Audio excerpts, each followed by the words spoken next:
The Domestic Violence Action Center's Nanci Kreidman steps down as the CEO of the nonprofit she founded over 3 decades ago. Her last day as DVAC leader is on Friday. She reflects on achievements and challenges ahead, not just for the organization, but for our community as a whole. When Nanci Kreidman founded the Domestic Violence Action Center in 1991, she says there was a lot of stigma and secrecy about the topic. There's much greater awareness about the problem of domestic violence. There is still a lot of mythology around the problem of domestic violence. People are still very embarrassed, ashamed, and there's still quite a bit of victim blaming. The needle has moved, but not as much as she'd like. It's been a very steep climb.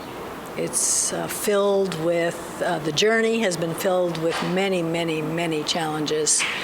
Kreidman wants people to understand domestic violence doesn't discriminate.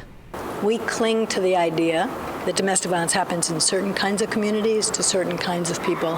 That has not been my experience over 40 years. She says we need better funding for community programs. Domestic violence is a root problem touching many other community problems. In the legislature, she'd like to see laws that penalize perpetrators for litigation abuse. That's when abusers exaggerate or make up complaints to harass their partner. They're dragging their partner into court, filing motions, registering complaints, calling the police. We see that as abuse, a form of abuse. It's a way of maintaining control. She'd like more professionals to be able to spot signs of domestic abuse. We need mandatory training for everybody who's an intervener, not just first responders, educators, clergy, teachers, healthcare practitioners. Ultimately, Kreidman asked people to be more mindful about the problem because she says regime change begins at home.